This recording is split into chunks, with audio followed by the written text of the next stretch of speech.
Did everybody hear it? He's asking about my opinion on IVF, in vitro fertilization, because it can leave a fertilized embryo in a test tube or, petri dish forevermore, frozen, potentially millions of them, sitting, waiting, that'll never be born, and that is life. So it's a good question.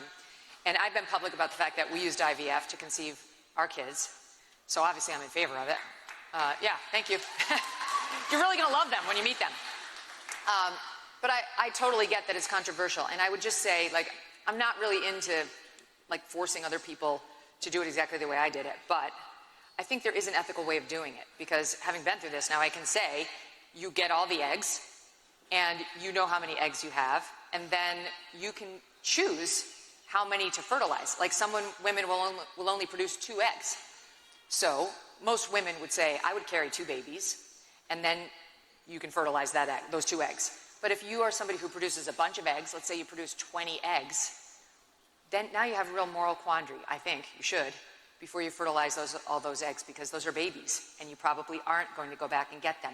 Now, having my 3 children, I can't imagine having 3 more of them, just like them, waiting for me in a freezer, and I'm too old to go get them, So I agree with you that it really does pose a serious moral issue, and I thank God every day that we did it in a way where I did not have any extra embryos, and I think everyone can get there. The mother will have to go through potentially another cycle or 2, because you don't just get all the eggs at once and fertilize them all.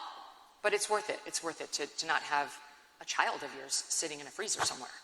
Yeah, I agree. Do you think that since it's such an ethical problem that we should have the government involved in a way where we can make sure that extra leftover children, as you once mentioned on the podcast, won't be created? Won't be? How do we prevent the creation of what you called leftover children, just like the children that you're worried about? I don't think it's a matter of the law. I agree with you. It's not a government solution. I think it's an individual solution. Are you concerned at all on just society moving in a direction where we differentiate the value on life based on if you're conceived in a womb or conceived not in a womb, but yet to be implanted? Yeah, a little. Am I worried about differentiating the value of life if it's in a womb versus out? Because we're really getting into a weird transhuman and, experimentation place in life, and I don't know where that's going. And you've got some people talking about growing babies in incubators without a mother even present, which is a hard no. So I am concerned, and I don't have that one all figured out. I just know, there are too many parents I know who are so amazing, who have had their kids via IVF, and we definitely want more kids. We already have a population problem. In this country. You guys are not going to be able to support my people when we're all on Social Security, which will be bankrupt anyway. So we really do need more babies, especially in the United States. So we want to encourage that. I don't think it's up to government to say no. But thank you for your question. I want to be respectful of the line, but I do want to say God bless you. Let's let somebody else go, but thank you. God bless you and God bless Charlie. Thank you. Oh, yeah, God bless. I feel bad because you guys are all lined up. Hi, Megan. Hi. Oops. Hi, my name's David Ioannidis. I've been a lifelong conservative Jew, and I just wanted to understand or sort of reconcile the idea of all the different beliefs that are held here. I know that there are a lot. Do me a favor, put the mic closer to your mouth, you guys, so everybody can hear it. There you go. Yes, it's better. Everybody can hear me now? We're all good? Awesome. All right, so I've been a lifelong conservative Jew, and I was just trying to reconcile the idea of all the different beliefs that we have here, and the religion being brought into them as well. Can those beliefs be separated and sort of perpetuated without having to believe specifically in Catholicism or Christianity? Of course.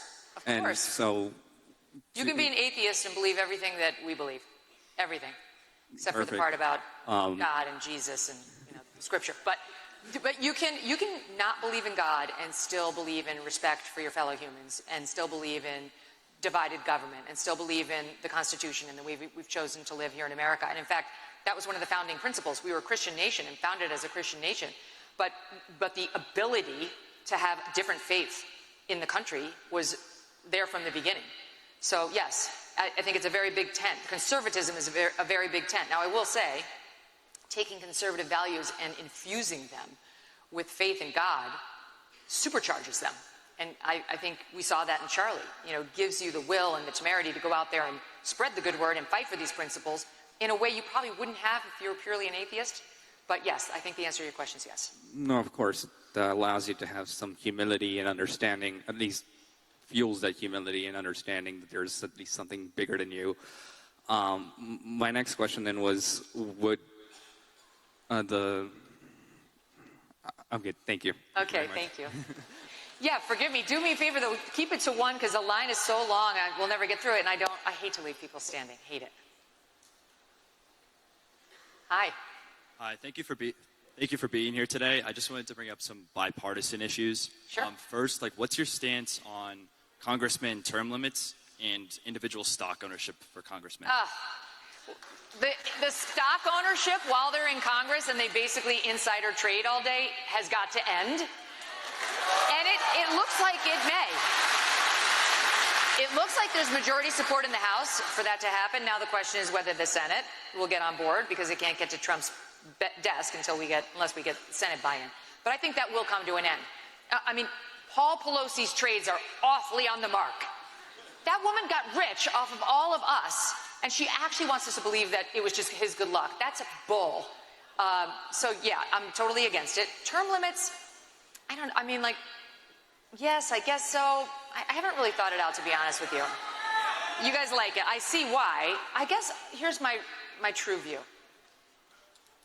I have zero hope in U.S. Congresspeople. I do not think they're the answer. I don't think it's going to matter whether we switch them out and switch new people in. I think the organization is corrupt and basically lost to us, and tomorrow's solutions rely on you, the private sector, Elon Musk, Peter Thiel, and people like that. I just don't think the idea is not to give Congress any more power than it already has, or find new people. That's not the solution. The institution has been lost. And it's been lost for a whole bunch of reasons. Citizens United, which I believe was correctly decided, but it has really corrupted Congress in a way where they only have to answer to the richest donors who oversee their district. So there's no more cross-the-aisle negotiating. They don't do bipartisanship anymore. And so they talk past each other. They don't make compromises. It's a lost institution as far as I'm concerned. We technically need them, but there's no fixing it. And I wanted to bring up one follow-up quick question. Conservatives and liberals both combined, polls show that about 80% support term limits or support banning individual stock ownership. And representatives are supposed to represent the people, yet obviously they haven't tried to really push towards this. So how do we as individuals, even on both sides of parties, try to make this issue more known or try to be pushed more in representation? Well, you know how Governor Youngkin was saying, out of all of you, 1 or 10 or 100 of you may one day decide you might want to run for Virginia governor, and it's a great job and you should do it? Well, someday 1 or 10 or 100 of you may decide you want to become a journalist, and you should definitely not do it.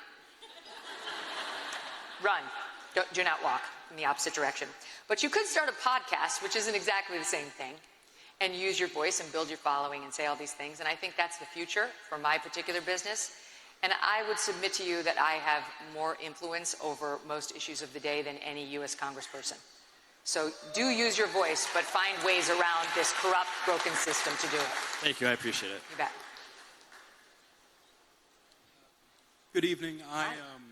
I feel like we are living through a time of unprecedented political divide, and way closer, okay. And it's something that I feel like affects everyone. It's what ultimately got Charlie, in my opinion, and it's what almost got Trump. So how do you feel we should go about as individuals trying to reconcile that political divide? Yep. Because ultimately it's down to all of us. Well, I think we talked about it right off the top, right? First of all, say what you believe. We've seeded the fight on the right. We have seeded it. I mean, all the way through. It's like, and then, to continue the point I was making earlier, then you get out into your job, and now you're still not saying your politics, because now you don't want to offend your boss or your coworkers, etc. And then dying in your bed, 50, 70 years from now, you can be really proud of yourself that you never offended anyone. Great job. I was just looking at this article that was online today, and it was about a hospice nurse who talks about what matters to them in the final days of their lives. And of course, we've all heard it's family and kids and having spent time with loved ones. But the other thing she was saying most people want to talk about is whether they mattered. And they want to go over the things that they accomplished in their lives that made them feel like they mattered. I mean, wouldn't it be nice to know at a young age that you are making a difference, right? That your voice and your values meant more to you than being well-liked everywhere? Where has that ever gotten anyone? The goal is not to be well-liked. The goal, Matthew McConaughey was on the show today, and he said, I want to be known as a good man, not a nice guy. He said, it's fine to sometimes be a nice guy, but what's important sometimes when there's conflict is that you're a good man, not that you're a nice man. And I think that's really what you're getting to. Like, there are times to stand up and say, I'm a good man, and a good man fights for his values and says what's real. And if we have to have a disagreement politically, I mean, when we're in the political arena, not at the dinner table, not necessarily at Thanksgiving, but in the political arena where we're in a class or we're in a conversation about politics, say what you believe. And don't be apologetic about it. You remember that you're the side that has the 80+ million votes. You're the side that's elected a Republican president twice. The Democrats are losing. Their party support is in the toilet. Even Democrats don't like Democrats anymore. Republicans are enthused. They're energized. It's never been cool to be a Republican. Trust me. This is people are like, Republicans are cool again. I'm like, oh, you had it almost right. So close. Again, does not belong on there. But we are. So don't be ashamed. Talk about it openly. And that's really the only way we're ever going to affect change. And by the way, I will say, even though I'm sort of a cynical mofo about Congress, there are signs of hope, like Congressman Brandon Gill, right? He's from here, Virginia, and he's brilliant. There are some people who go in there and they do it boldly and they do it well. So let guys like that be your inspo. All right, thank you. That was a great answer. Oh, thank you. Hi. Hi, Megan. I just have a quick question. So I work on labor and delivery at a hospital in Salem. I'm just going to read something. Yeah, go for it. So one of my coworkers posted on her Facebook that she would not pray for evil to rest peacefully, referring to Charlie. And then she shared a post that said Trump blamed the radical left on the assassination when there wasn't even a suspect identified yet. You want to know why our country is so divided? He divides us. He said, same friend. She said, same friend. I'll be playing No One Mourns the Wicked all day, every day in celebration. She was suspended for only a week. I just want to know how you think I should go about this, because if it was me or a conservative Christian who posted this, we would have been fired on the spot. We've also been told that we shouldn't post things on social media because we don't want to be unwelcoming and create like a hostile environment. So I just want to know how I should go about this when they have double. What's her job? She's a lactation consultant, so she's not technically a nurse, but she goes in and helps new. Yeah, I know what a lactation consultant is. Yeah. That's all. That's in all your futures, ladies. Look forward to that. One thing I will say about breastfeeding, it is best for the baby, but they're selling it all wrong. If you breastfeed your baby, by the time that baby's 8 months, if you're still breastfeeding, which you should be, at least through the first year, that weight comes off like there's no tomorrow. It's better than the Ozempic. So, in any event, I'm surprised that the hospital did anything to her for saying the hateful things about Charlie. And by the way, she's wrong, because the reason we knew this was a leftist who took Charlie's life right from the get-go is because we saw the bullet casings right away. Before we even knew who the guy was, we saw the bullet casings, which were very clearly leftist messaging. And then it's been reinforced at every single term, no matter what Jimmy Kimmel wants to tell you, right? So I would say, look, as a conservative, I don't think it's really our jam to run around getting people canceled, even for hateful thoughts. I think it's good the university or the hospital suspended her for a week. She probably got the message. But in this life, you're going to deal with bad people. You know, you are. If it's the majority at your place and they're actually your employers, you have to rethink where you're working. If it's just some coworker who's like dealing with breast milk, you got better things to worry about. Say what you believe and say it loud. Make sure more people agree with you than trying to police her. Okay. She doesn't have to be your problem. Just the second part really quick. How would you suggest that I, as a conservative and Christian, if I talk to another person about my beliefs, like we'll talk about it at the nurse's station, it's no big deal, but when other people come up to us, like higher ups, and tell us to be quiet, but then they allow the liberals to talk about this around other people, how should I go about that? Well, I mean, look, at the office, you should be working. You know, you should be talking about politics at the office. Like at my office place, we talk about politics. But like at yours, you got babies to deliver. Like, let's focus on that. If I were your boss, I'd say save it for the after dinner drink. 2, But if they have a different standard for the left and the right, one of two things. Now we may be back to you're not at the right place for you. Or it may be an issue that you have to go directly to your boss and address. And let me tell you something. This is not just, old hag Megyn Kelly telling you that. Young co-ed Megyn Kelly had a moment just like that. When I was a brand new lawyer, I had a partner at my law firm who kept making only me copy cases. If he had an assignment for the young men, the male lawyers, he had the paralegal copy the case, and then the two would discuss it, or his secretary. But I was the only female attorney in the office, and when it was me, he wanted me to copy the case, which is secretarial work. And I was 24, and he was 64, and I was very scared, but I resolved the next time he asked me to copy a case, I was going to confront him on it, and I did. I had my pre-ready line. I had it in my head. I said, Bob, if the next time you want me to copy a case, I'm going to tell you that you need to ask Peggy or this other gal to do it. If you want me to copy a case because you want to sit down and discuss it with me as lawyers, that's a separate matter. But you have a secretary to do secretarial work. Well, he got red in the face. He almost blew a gasket. But you know what? He never asked me to copy a case again. And the owners of the firm backed me. They backed me. Yes. They actually said to him, if you ever make an associate of this firm copy a case for you again, it'll be the last thing you do at this firm. So, God may be calling you to a moment where you may need to say to your employer, I don't object to you telling me that I can't discuss politics at work, but I do object to the double standard, and I would like an explanation. Thank you. Yeah. Hi. Hello. I came here from North Carolina to see Turning Point USA, and we were gonna go to see Charlie Kirk, but and so I just wanted to say thank you for continuing it, and yeah.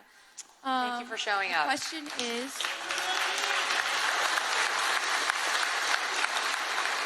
thank you guys. my question is, there are two definitions for the word virgin. The first one is Now it's getting someone. good. Did you hear what she said? Two definitions for the word virgin. Pay attention. That in Greek terms, the first definition is what we all know what a virgin is, and the second is a young woman of bearing age. So if what was Mary? Was she the first or the second? Wow, that's above my pay grade. I mean, a virgin in my understanding is somebody who has never had sex. Yeah, that's my understanding. That's my understanding of the Virgin Mary. Never had sex. I don't think the meaning changes. I'm not sure about the dual meaning. There's no Venn diagram that comes to mind that would explain that. I apologize for not being more illuminating to you. I'm stuck in 21st century America, but I think there's only one real understanding of it, and that's it. Thank you.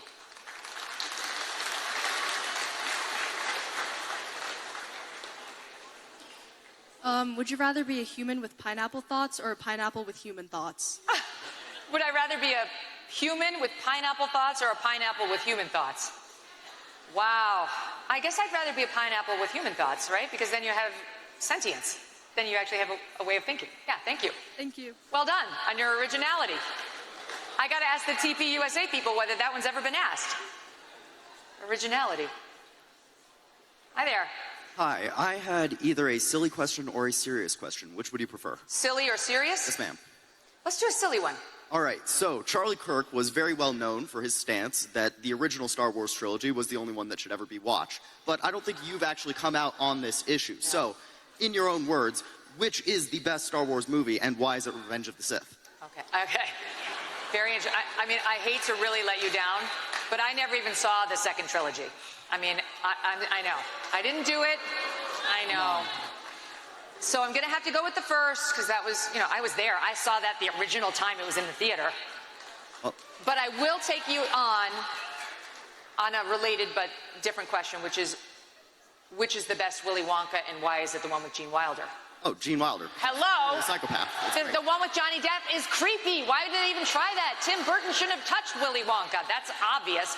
And by the way, while we're on movie trivia, Rose should have just gotten on the boat, and then Leonardo DiCaprio could have had that piece of wood when they were floating in the water.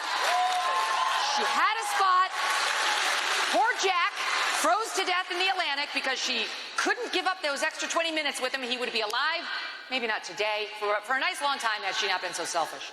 If only, if only. Well, thank you very much for coming. Thanks for coming.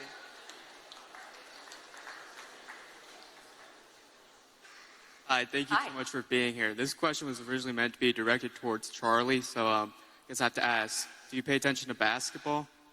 Not at all. Well, Erica's going to be disappointed in me, too. She could answer this. Sports are not my thing. I was going to ask, well, Charlie said the GOAT debate should have been between MJ versus Kobe, so I was going to ask why he thinks Kobe's better than LeBron. Wait, better than LeBron or MJ? He was, basically, he thinks the GOAT debate's between MJ and Kobe and not MJ and LeBron. Yes. So I wanted to ask I agree why he with that. thinks Kobe is better than LeBron. Well, I don't know about that, but I can tell, for sure, Michael Jordan's the GOAT, right? Are we all in agreement? That I know a little bit about because I did live through that, and I was in Chicago when the Chicago Bulls were, that Magic team was there. I ran into Dennis Rodman at a bar right after he married himself. That happened. And there was no, it was truly like watching magic on the court. Those guys floated up and down. They didn't run. They weren't normal basketball players. That's as much as I can say. LeBron, I don't know anything about basketball other than he's annoying. And I'm sick of him giving me his opinion, which is completely boneheaded. He literally said that cops were hunting black men in the streets, which is A, untrue, and B, incredibly divisive and incendiary. Those are incendiary comments. So shame on him. I'm not his fan. Okay, that's all I wanted to hear. Thank you. I tried. Yeah.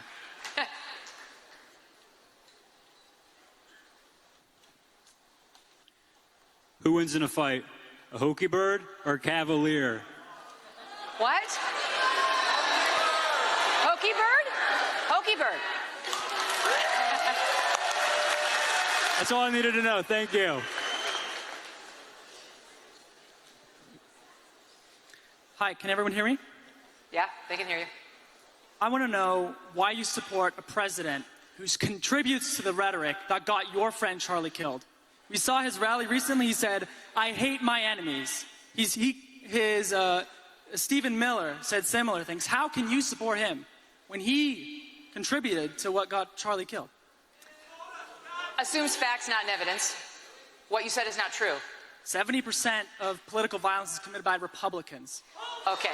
Look it up. That's not true. DOJ just pulled it. The DOJ just pulled it from their website. DOJ just pulled the study from their website because they're delusional. That's not true because it just pulled it. Look it up. Once you pull DOJ pulled it from their website. Once you pull the crazies out of there, it is overwhelmingly left-wing violence. Google it. We have had every single person in the understand. audience. Google it right now. You know, this is how we get here. So first of all, let me take on the first part of the premise of your question, that it was President Trump's rhetoric that led to an assassin killing our friend Charlie Kirk. That's a blatant lie. It's a defamatory blaspheme, and it's inappropriate in the setting. That's not what I said. We know. Yes, it is. No, I said he contributed to the political atmosphere. Well, then you have no point. Tension. Then your point is utterly empty. Contributing to the atmosphere. This guy was, let's just make clear. This guy was motivated by leftist ideology. We know it from the bullet casings. We know it from the Utah governor. We know it from his own mother. Yes, we do. Let's be really clear on that. Even if that's true, so then you're saying because, let's say this guy's a leftist, even if that's true, does that make it okay for the sitting president of the United States to incite violence against liberals? The President of the United States has not accepted violence against liberals. The President of the United States made a joke at the Charlie Kirk Memorial, which was funny and self-deprecating. It was on the heels of Erica Kirk saying she, in an extraordinary moment, forgave her husband's killer. And let me finish. And then President Trump got up and making a joke playing off of what Erica said. He said, we disagree. I need to do better. Erica's going to try to convince me, but I'm in a different place.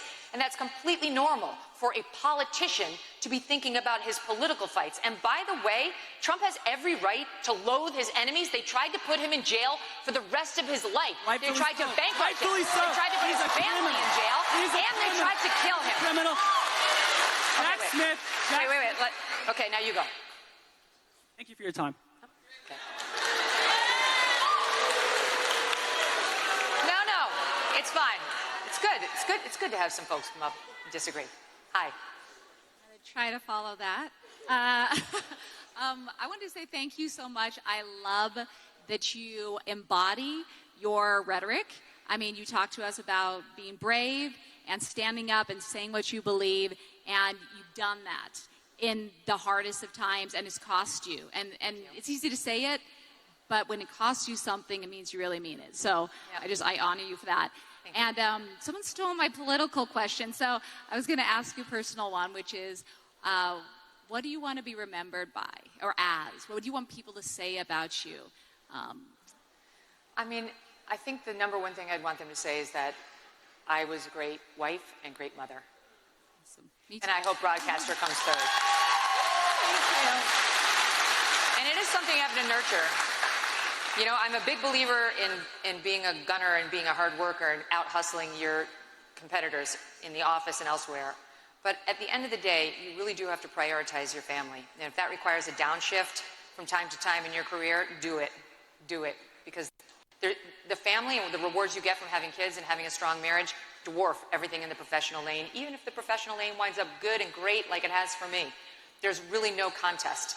So don't forget to nurture that piece of yourself, especially, and Charlie would want me to say this, and he was right, especially young women, because there is a clock, it does go tick-tock, and you don't have forever to find somebody to settle down with. It's not that, you know, you have to do it right away, but that whole virgin thing, that shouldn't stay on too long, because like at some point you're going to have to get down to business and start recreating fellow gray humans.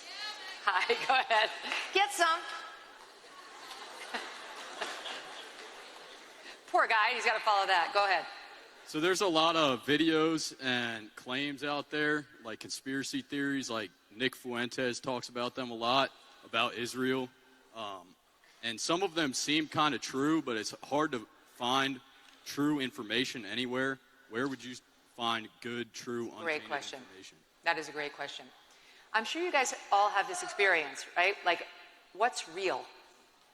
You hear people who you respect, like, saying stuff that sounds like crazy. And you're like, did we land on the moon? Oh, right? They can make you rethink anything.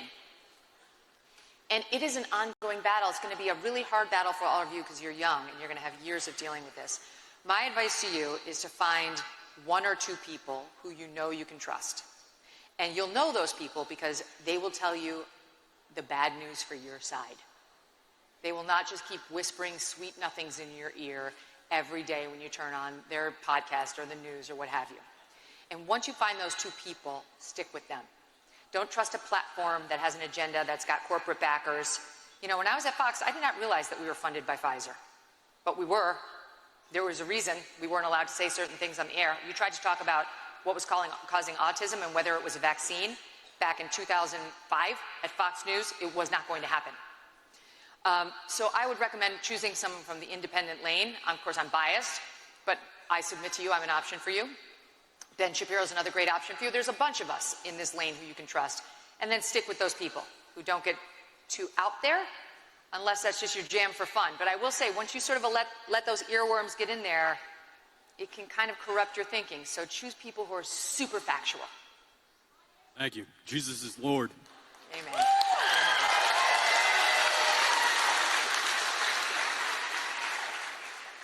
Hi, my name is Dylan. It's nice to meet you. Hi, Dylan. I wanted to start by offering my condolences. I don't think anybody's father or husband should be killed like that. Sorry, I couldn't. Can you speak louder? Closer to the mic, yeah. I wanted to offer my condolences. I don't think anybody's father or husband should be killed like that, or killed at all, which is what informs the rest of my question. It's kind of a lot of words. I hope that's all right. Yeah. It has been credibly reported that 83% of the people Israel has killed in Palestine are citizens, not terrorists. 2 migrants were shot by a sniper and killed recently in an ICE facility. 32 people were killed by a gunman at Virginia Tech, the most of any school shooting in American history. All you guys offer are thoughts and prayers. Charlie Kirk had more than that to offer, actually, which was the idea that some gun deaths are necessary in order to maintain our Second Amendment right. So my question is, which of those deaths were the necessary ones? The tens of thousands of Palestinian babies, the 32 students and professors at Virginia Tech, or the late Charlie Kirk? And do you still believe that thoughts and prayers can stop bullets? Well, you're asking me to defend words I didn't say, which I'm not prepared to do, but I'm perfectly happy to discuss violence in America with you. And I would say to you that, first of all, I'm not sure where you got your stats on Israel, but most of those come out of the Palestinian ministry, which you cannot trust. They lie, and they're propaganda experts. I'm getting those numbers from The Guardian. Sorry? I'm getting those numbers from The Guardian. Yeah, same difference. The Guardian. So yeah, I sympathize with you because it is very hard to get actual data on what the numbers are out of Israel and Palestine. I mean, I think you're struggling with the same thing I struggle with, because I am not a shill for Israel at all. I've been very defensive of American Jews on campuses. What's been happening to them is disgusting, and I will defend them to the death. But what Israel does in this war, I don't have to defend Israel. They are an important ally of ours, and I would love for them to end this war so that we can stay supportive of Israel, but it's gone on too long, as I said. The civilian deaths is problematic, but in any war, there are massive civilian deaths. And if we went back and we looked at the civilian deaths in World War II, we'd be horrified at the numbers. So, I mean, those are just hard truisms. Now, on the gun violence here in America, it's not just thoughts and prayers. That's not true. Conservatives, look, and I'm a great person to talk to you about this because I am not a big Second Amendment person. Like, I believe in the Second Amendment, but I'm not somebody like my friend Dana Lash, who could, go chapter and verse for you on the guns. I've had my own frustrations on states that won't pass strong, like, red flag laws and so on. But having said that, we could take away all the guns in the country, all of them, and killers still want to kill. But on the first premise, we cannot actually take away all the guns in the country because you know how many there are? A lot. Over 400 million guns. There are more guns in America than there are people. And the vast majority of those, over 300 million, are semi-automatic pistols. So the kind that can kill you very quickly. And I'm sorry to say, you mentioned Virginia Tech, the kind that was used right here at Virginia Tech, where I came after that terrible shooter killed so many of the students on this campus. So it wasn't an AR-15, it wasn't a machine gun, it was a semi-automatic pistol. And not even the Democrats' plan to ban assault weapons would get semi-automatic pistols in it. So just realistically speaking to you as somebody who would like, I think, to see an assault weapons ban or something done about guns, they're just not going to do it. Even if we pass with the Democrats' dream, it's not going to encapsulate, it's not going to get 300 million of those guns. So we have to talk about what the other solutions are, and I think Republicans have two, which makes sense to me. One is to fortify the soft targets so you guys don't have to go to school worrying about this stuff. You guys need armed guards on your campus to protect you. God forbid something were to happen. This school of all schools understands that risk. And secondly, and schools like K through 12 schools, which are just sitting ducks. That's why these terrible people choose them, because they know teachers aren't armed, students aren't armed, and usually there isn't an armed guard.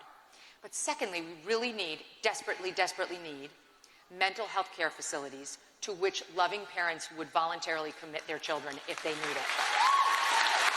And we don't have it right now. We don't have it. There's one facility in Michigan called Nemours, which is not terrible. But time after time we've seen with these mass shooters, their mom knew or their dad knew in advance, but didn't know what to do with them. The therapists, they won't take somebody who's a psychopath. You can't be therapized out of psychopathy. Or a sociopath. He's killing the family hamster, he's torturing the cat. They won't take them. These parents don't have the skills to deal with it, so they have to wait for them to get caught up in the criminal justice system, which most parents don't want because that means jail. Well, at least it used to be in this country, if they went to jail, 30% of the jails would offer mental health services. No more. So now they go to jail, the mental health services are gone, and by the way, usually now because of the leftist policies, they're not really going to jail. They're going through a revolving door right back onto the street where they're killing their fellow Americans. So we need a facility, a loving but secure facility to which loving parents would commit their own child. Thank you for your time.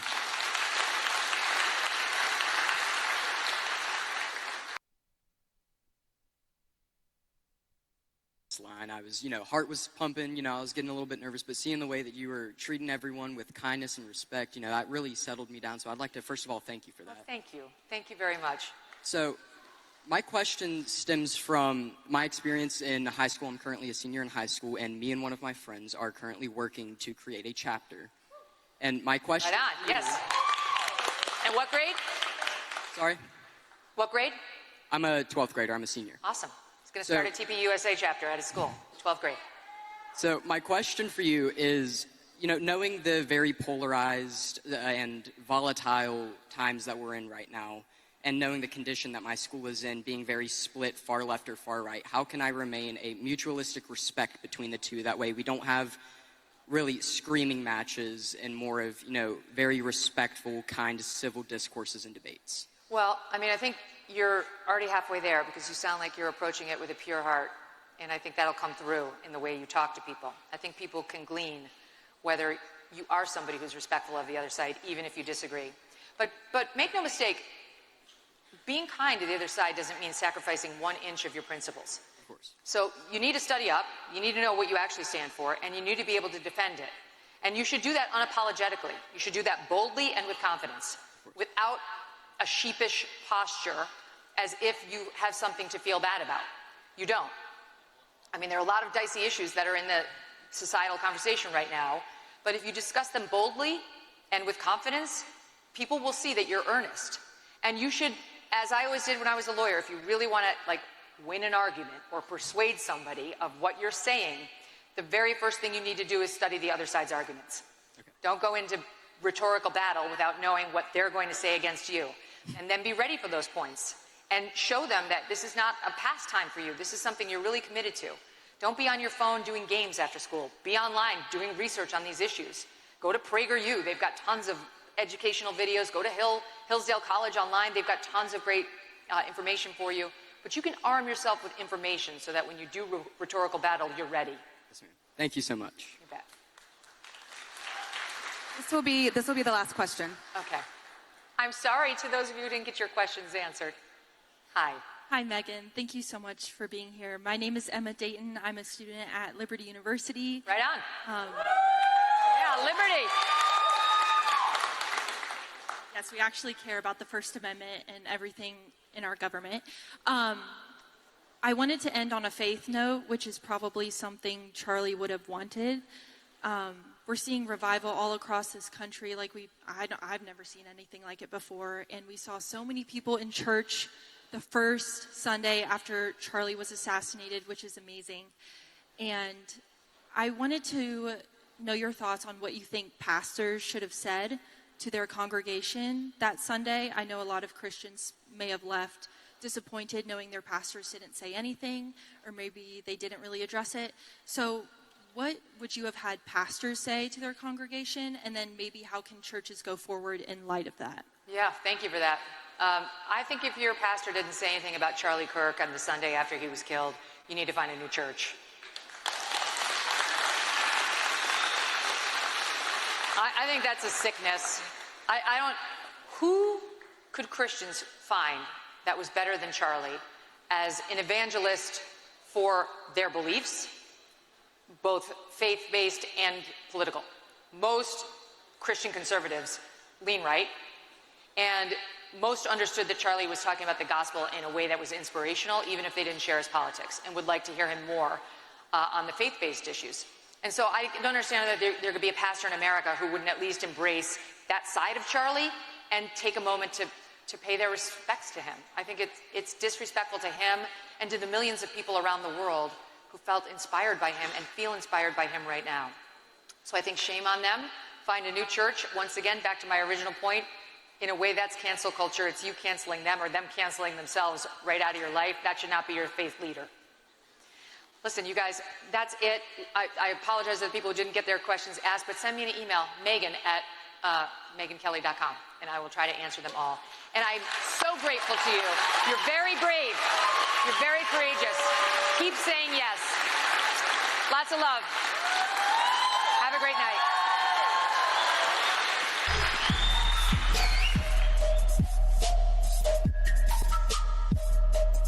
All right, Megan Kelly. Turning Point USA live at Virginia Tech. I believe she started the night with the governor, Glenn Youngkin. But Megan took questions from the student body there. Looked like a lot of young people there. Packed house. I saw some of the pictures. Well, you can see kind of there how big the place was. And I believe, again, she did start the night, I believe, with Governor Youngkin there. And very good. And we're going to try to cover as many of the Turning Point events as obviously they press on and continue with the tour. And I mean, I think it's great that, you know, the conservative talking head community of, you know, big audience, Megyn Kelly-ish, Ben Shapiro, Michael Knowles, Dave Rubin, others are going to press forward. Glenn Beck, you know, look at Charlie's show from 12 to 2 on Real America's Voice. Look at Tucker, all the people you've seen in that room over the last 2 weeks. And I think they're going to help pick up the microphone and do these live events too. And I just think it's fantastic. So live from Studio 6B, 42 past the hour. Glad you're in. Slick's here. He's going to do some sports. Delgado's going to do some news. Paul Nolan's going to do some news as well. Aaron and Fran holding it down. Slickster, how are you? I'm doing good, Big D. How'd you think of Megyn Kelly? Great energy. I thought she's fantastic. I love her anyway. She's great, but that was really super. Some of the questions really got you thinking. These young people. I love that young lady with the MAGA hat right at the end, too. She was adorable. Yeah.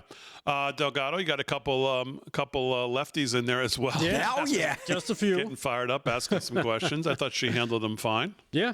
I love the way like you said, kind of the bench is now stepping up to the plate, so to speak. Yep. And, I hope it continues. It I think it gives a different type of energy, and who knows where this is going to lead. Yeah. Paul, how are you? I'm well. What'd you think of Megyn? Well, she's always, she's always good at what she does. But to me, I was so impressed with Michael Knowles. You know, I'm a big fan of his, and I'd like to see him continue to carry the torch. All right, let's take the break. We'll come back and get going here on a Wednesday night, 43 past the hour, live from Studio 6B.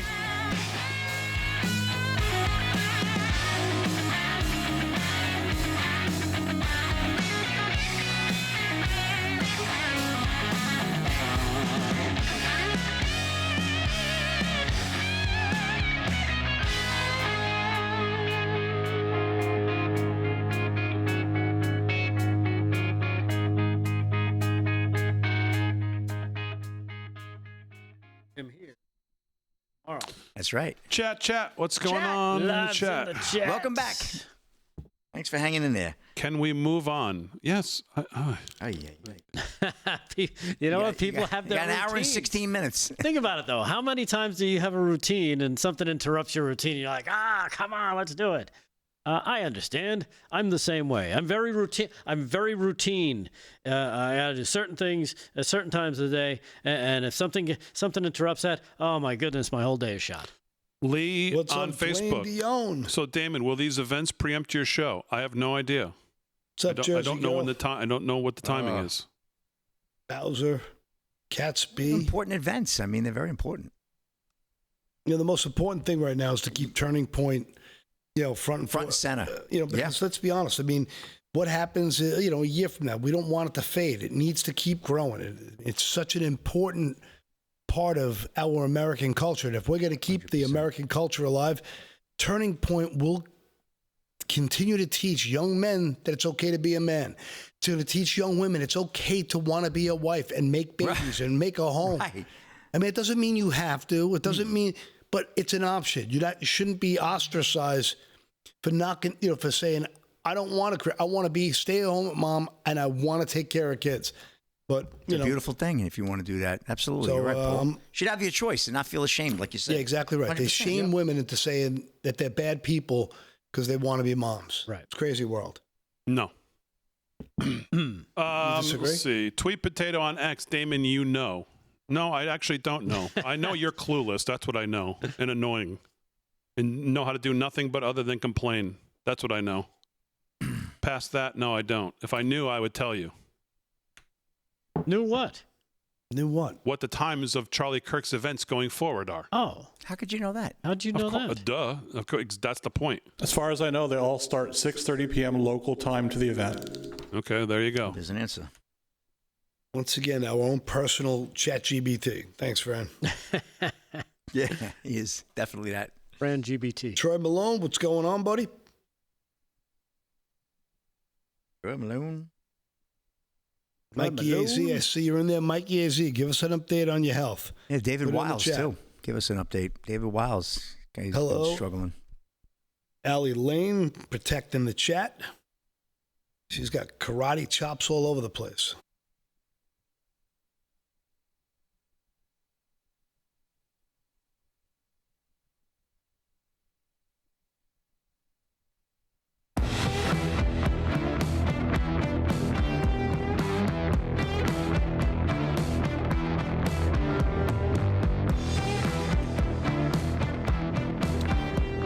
All right, 13 to the hour, live from Studio 6B on a Wednesday night, September 24th. Glad you're in. We took Megyn Kelly live at the Turning Point USA event tonight with Governor Glenn Youngkin at Virginia Tech. And again, a room full of energized students who are ready to stand up and fight.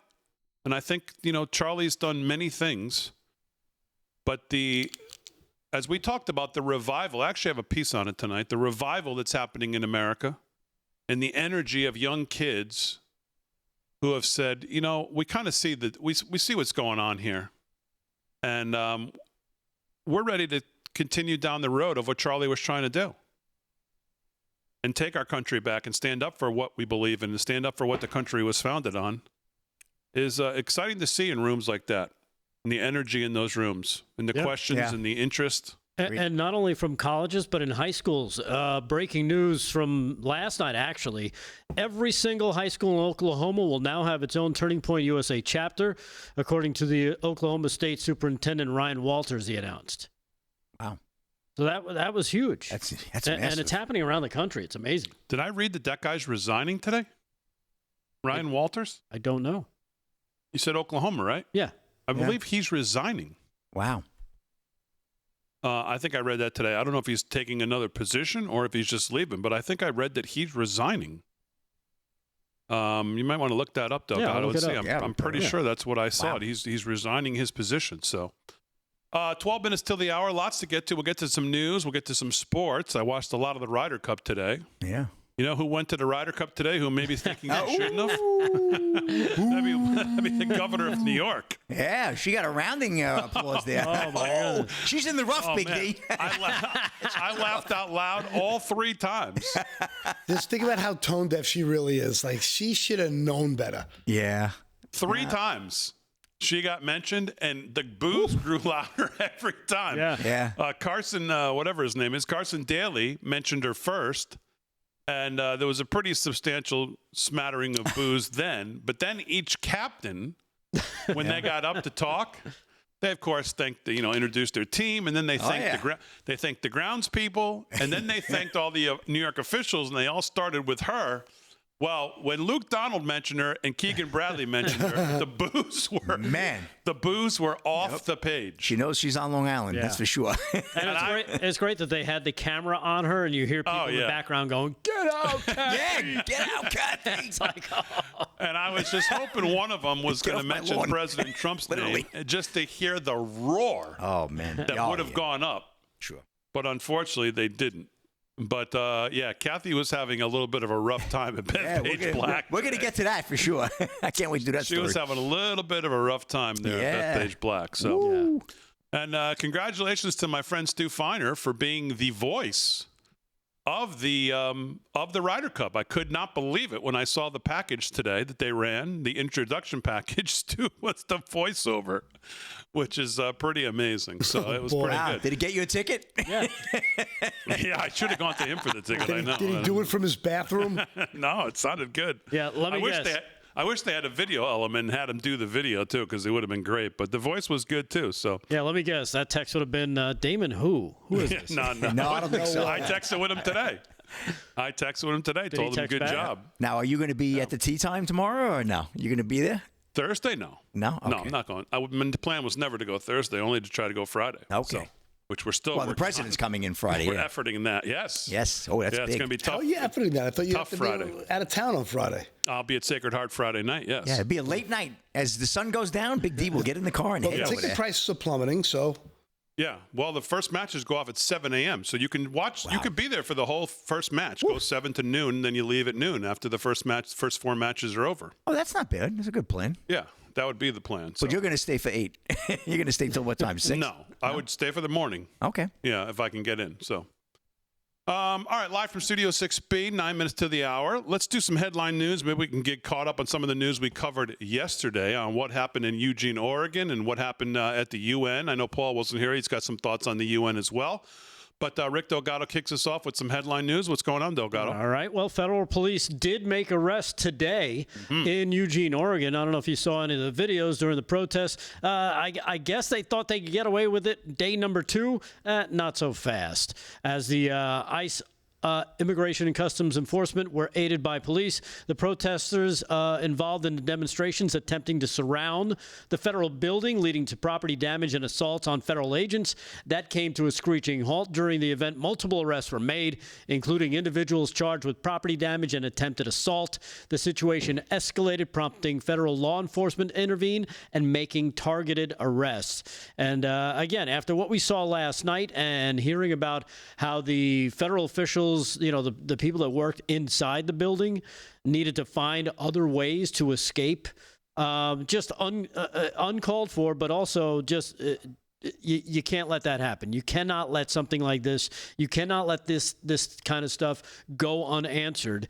And it didn't go unanswered today, as you'll watch some of this here, what's going on. But if there was a day 2, I mean, correct me if I'm wrong, it makes me feel like day 1 wasn't enough of a smackdown to deter them into a day 2. Am I wrong in assuming that? There really wasn't much of anything of a smackdown on day 1, which prompted them to think they come back for day 2. This is what they got on day 2, which was, police and federal officials in tactical gear, grabbing them one at a time, hauling them off, and placing them under arrest. Well, the key is going to be, what are they charged with? Because that's going to be the deterrent. Because if you're a designated terrorist group and you surround a federal building, and I would assume whatever the charges would have to be something more than just a slap on the wrist to deter this from happening again at any time in any place, wouldn't you think? Yeah, you would think. Wow. That was the So it'll certainly be interesting because we know you can look no further than the January 6th arrests. Yeah. 3 to 5 years. Look at the sentences there. Yeah. Oh, yeah. I saw Julie Kelly today went through all of the sentences, or most of the sentences, and added up the months, and then some of them she actually listed what the Biden prosecutors had actually wanted, which were, I mean, just obscene for some of these people, no more than trespassing. But look at that. Look at what was handed out there. And, I mean, if we don't see something similar, especially with the designation they've been given from the President of the United States. Yep. I mean, I don't see how I don't see how people will take that they're taking this seriously. Well, they used crowd control measures such as mace and they deployed it to fend off the agitators while arrests were being made.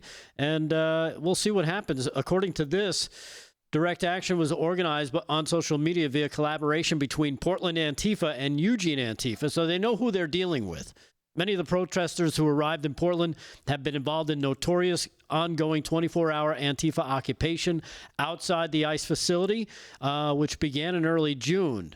And then they put out a flyer to, I guess, the rest of their scumbags that said, "Portland in solidarity with Eugene. We are everywhere. Squad up. Make travel plans, bring PPE, and your unhinged Portland energy," the flyer read. So if anything, it'll make it easier for them to be scooped up since they're all coming to the same place. And we do know how they're being financed on an international level. Oh, yeah.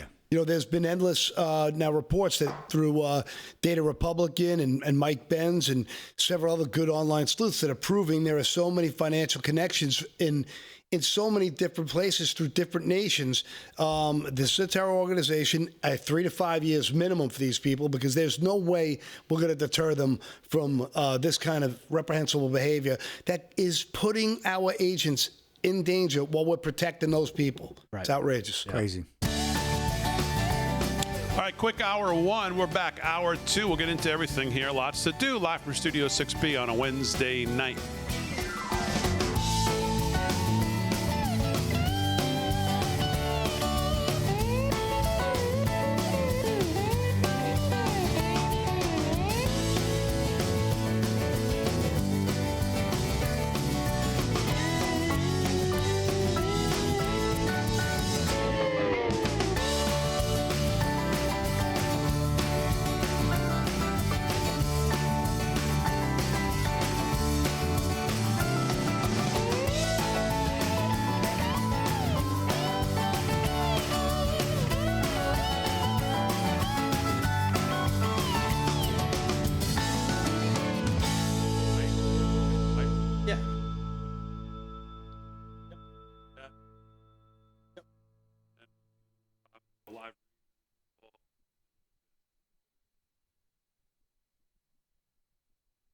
Who's the guest today?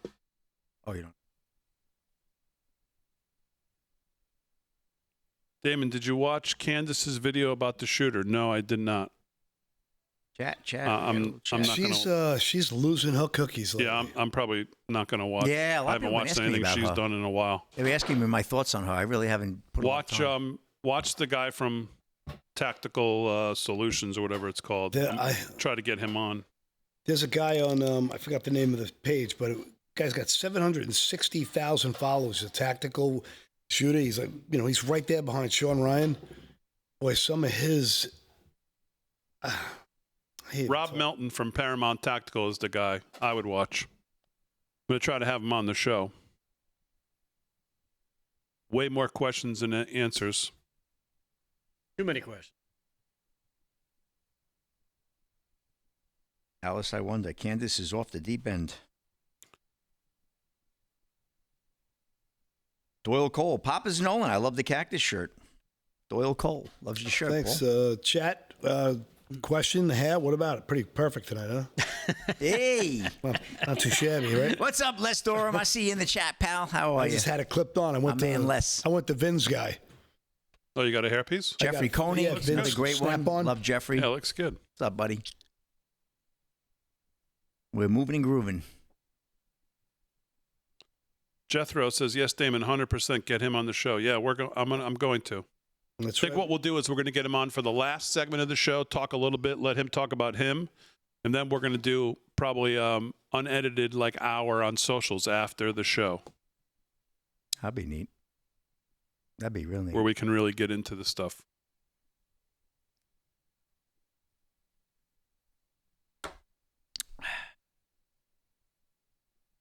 That's funny, Wayne. Yeah, once in a while, KDJ and I get together. We hang out. Our wives like each other. No time. We'll do it tomorrow.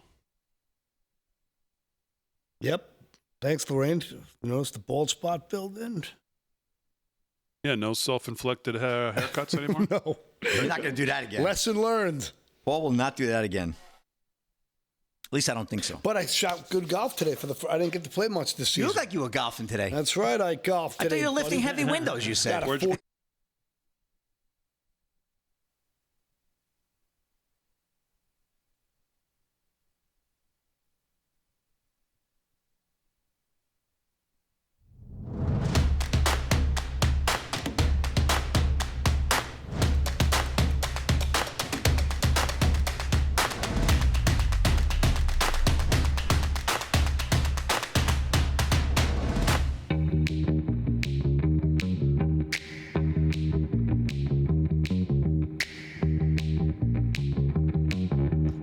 All right, 9 o'clock on the East Coast. Hour 2, Real America's Voice, live from Studio 6B. Glad you're in, everybody. Slick Rick's here. He's going to do some sports. Rick Delgado's got headline news. Paul Nolan's going to have some news as well. Aaron and Fran holding it down as always. Glad you're in. Lots to get to.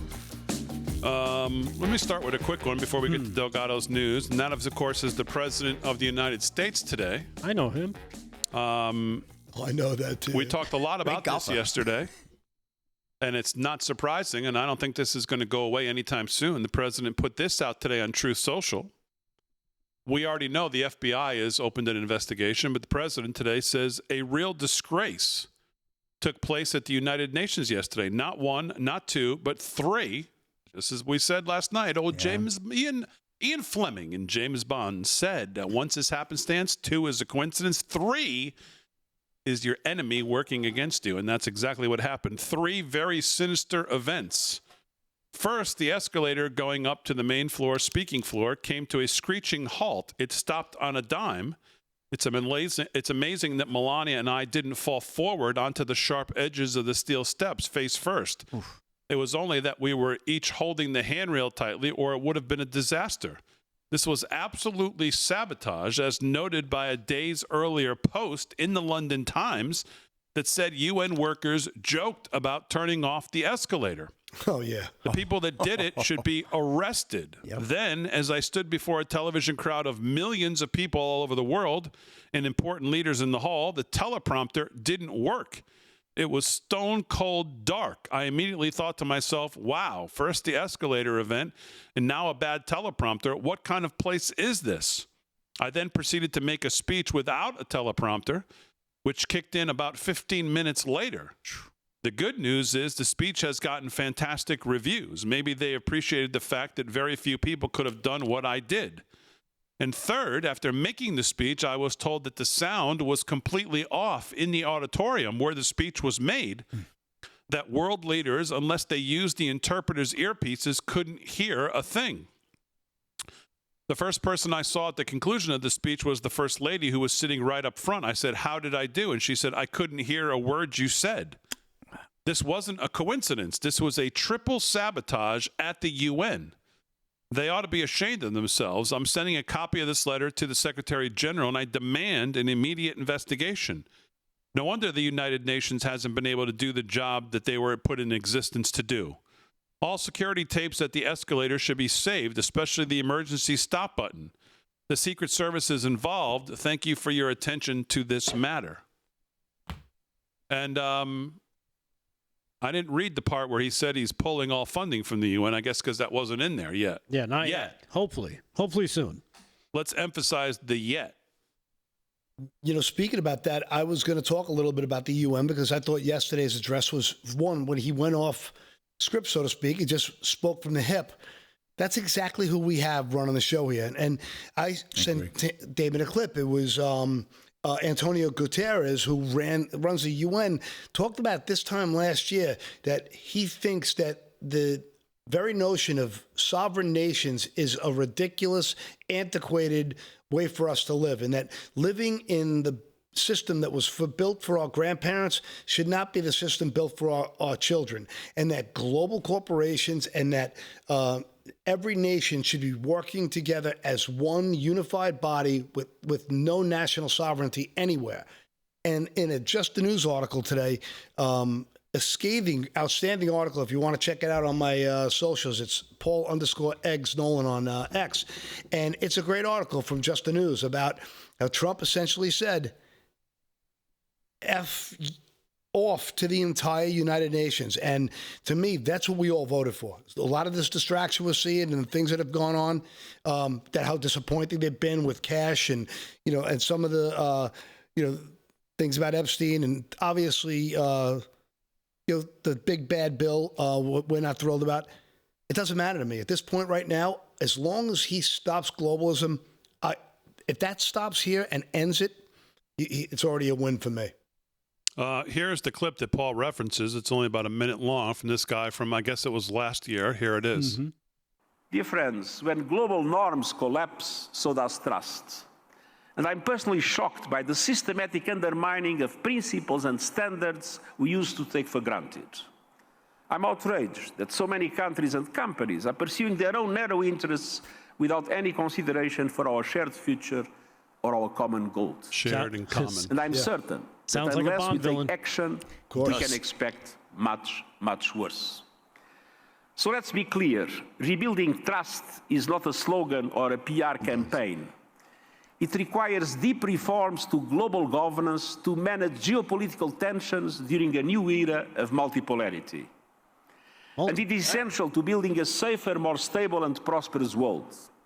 So, dear friends, the institutions and frameworks of global governance, from the Security Council to the Bretton Woods system, were created 80 years ago. We can't build a future for our grandchildren with a system built for our grandparents. The United Nations is fully engaged this year in efforts to bring them up to date. Shut this guy up. Well, it's your clip. This fat Bond villain. What's he saying here? What this guy's essentially saying in a nutshell is that that their dream is where your country has no laws, has no borders, doesn't have its own sovereign currency. That the idea of you being self-informed and self-driven is out. It doesn't matter. You're now a drone on one big globe, and the giant government that they want is fully in control of every nation, and our Constitution is officially eradicated along with every other one. The guy's a psychopath. We have to stop, because once there is, this is what makes the Federalist Papers so incredible.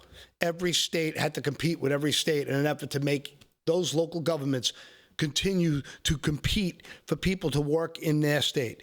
And now if nations don't have to compete You all just line up for your gray jumpsuit because it's over. Yeah, and grab your wheelbarrow because you're going to need that to haul the money just to buy a loaf of bread. Yeah, your money will be useless. That's what will happen. Paul, Mr. just Bond, you want a shaken, not stirred, Mr. Bond. More porridge, sir. Hey, Paul, just to back up your thoughts on President Trump basically annihilating the UN. Here is more from GB News. We played a clip of them yesterday. GB News seems to love what Donald Trump did yesterday at the UN. Here they are talking about it yet again today. Here's cut number 14 with more reverberations from that Trump speech on GB News. Cut 14, check it out. Moving on to American matters, Donald Trump, we have not been able to get him off our screens tonight because his speech to the United Nations, which is absolutely sensational, no teleprompter, no escalator, as you happen to point out on the way in there too. But what an incredible speech. He pretty much went after everyone on net zero, on open immigration. What's the reaction been in DC? Well, no teleprompter, no filter. We know that about Donald Trump, right? And actually, I thought it was just quite beautiful.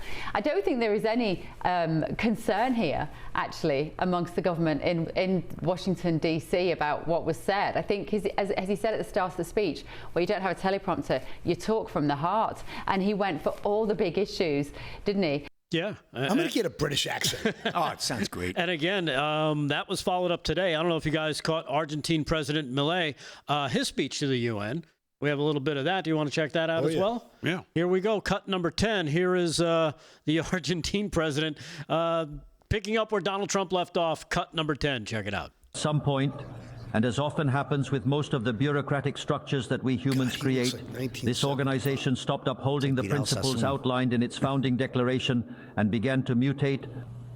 An organization that had been conceived essentially as a shield to protect the realm of men transformed into a multi-tentacled leviathan that seeks to decide not only what each nation state should do, but also how all the citizens of the world should live. Yeah, man. This is how we went from an organization that pursued peace to an organization that imposes an ideological agenda on its members regarding a myriad of issues that pertain to human life in society. The model of the United Nations that had been successful, whose origins we can trace back to the ideas of President Wilson, who spoke of a society of peace without victory and was based on the cooperation of nation states, has been abandoned. It has been replaced by a model of supranational governance by international bureaucrats who intend to impose a certain way of life on the citizens of the world. Yeah, and that's basically what you were talking about as well with the globalization there, Paul. Without a doubt. I mean, that is our number one threat. And that's why, Trump is constantly not just up against the deep state here, but the deep state abroad. This is the heart of the deep state. This is these global bodies, these bureaucracies like the Council on Foreign Relations and the the United Nations and the WHO, and you name all these alphabet gangs, they have absolutely no interest in our sovereignty. They have absolutely no interest in our liberty. Nothing matters to them other than their global agenda and their corporate-aligned interest in terms of stocks, bonds, and markets, how they completely fluctuate and they manipulate those fluctuations. When you look at considering all U.S. contributions, mandatory and voluntary to the UN, the estimate puts the U.S. share of UN member government funding back in 2023, this is, at almost 30%. So, I mean, if he wanted to cut something or say, unless everybody who works there that day gets fired, we're out, 30% is what they stand to lose. Yeah, and plus a really nice piece of real estate in Upper Manhattan. Yeah, So- exactly. Yeah. Give me one more, Delgado. What else is the big going on? story of the day, of course, this morning of the ICE facility in Dallas where a shooting took place. 2 people are dead after the shooting at the facility, confirmed by the news. The 3 people shot are ICE detainees. An ICE spokesperson told NBC News. No ICE officers, thankfully, were hurt. The shooter, of course, was also dead, self-inflicted wound. And, of course, this comes after we saw the assassination of Charlie Kirk. And, of course, the rhetoric that continually comes from the left when it comes to the to ICE officials, these ICE facilities. We saw assault was going on up in Portland, Oregon, in Eugene, Oregon. And now we see this. Here is J.D. Vance, vice president, as he talks about the Democrats and their violent rhetoric and where it's leading us. Cut number 6. Check this out. Cut 6. And I think that is the most disgusting thing. The very people who keep us safe ought to be honored and protected and praised by Democrats and Republicans alike. It is time to stop the rhetorical assault on law enforcement. Because here's what happens. Because here's what happens when Democrats like Gavin Newsom did say that these people are part of an authoritarian government. When the left-wing media lies about what they're doing, when they lie about who they're arresting, when they lie about the actual job of law enforcement, what they're doing is encouraging crazy people to go and commit violence. You don't have to agree with my immigration policies. You don't have to agree with Donald Trump's immigration policies. But if your political rhetoric encourages violence against our law enforcement, you can go straight to hell, and you have no place in the political conversation of the United States of America. There we go. There you go. Bang. J.D. Vance was fired today in that speech. Yep. North Carolina. All right, 13 past the hour, live from Studio 6B. We'll do some news. We'll do some sports with Paul Nolan. We'll do some sports with Slick. News with Paul Nolan when we get back right after this.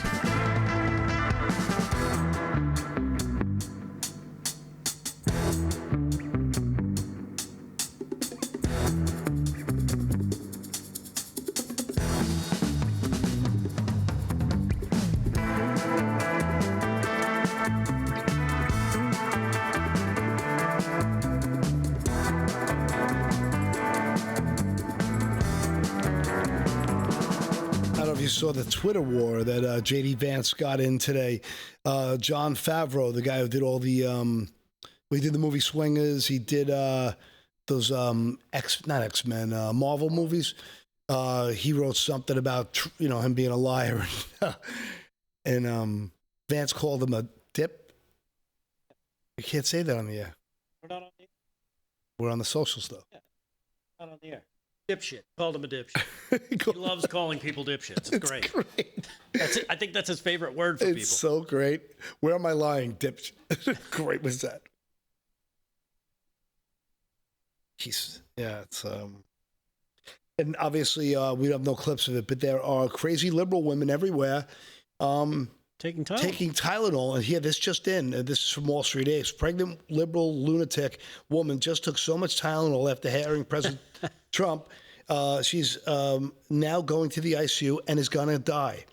The executive director of the American Frontline Nurses got a very frantic call at 4 a.m. from a husband whose wife is now dying of liver failure and is on a ventilator in the ICU because she was trying to prove that Tylenol doesn't cause autism. Now, not only is she going to die, her 26-week-old baby is going to die. Is that not, remember I was joking around about a meme I saw? Trump says, don't drink your urine, and every liberal just start drinking their own urine. It's just, this is how sick these people are. Do you have Kimmel's clip of his crocodile tears and his Yeah. Okay, we also have the clip of the ostrich farm. Yep. And I have 2 great clips from Prager, Dennis Prager on his hospital bed talking about Charlie. They are just fantastic. It's 2 minutes and 1 minute. I'm sorry, it's 2 minutes and like 13 seconds. It's 18. It's just an absolute beauty. And if you don't follow PragerU, they're just so good. Like that. Desiccated. Chat live in the chat. Chat. Oh, we got to check. Oh the my chat goodness, chatsters. God. Going on in the chat. And whoop whoop. I have a good clip of. It is Wednesday. We just don't have time to do the clips tonight but there is a terrific clip of BG, right? What's that? Okay. James O'Keefe got a FBI agent at the Department of Justice talking about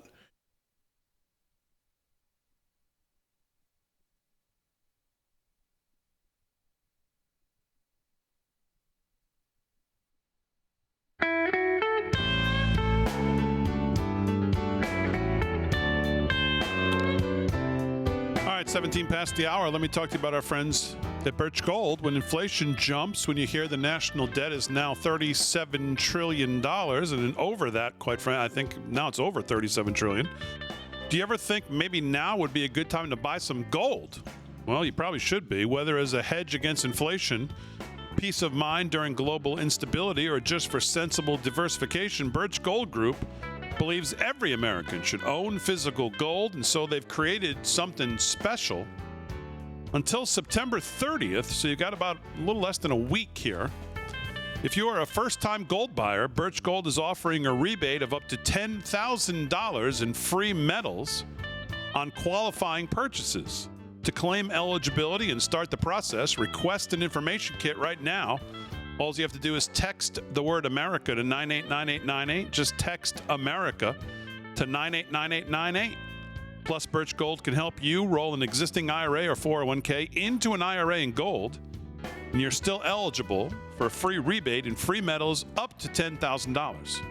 Birch Gold is the only precious metals company that I trust, as do their tens of thousands of customers. So make right now your first time to buy gold and take advantage of a rebate up to $10,000 when you buy by September 30th.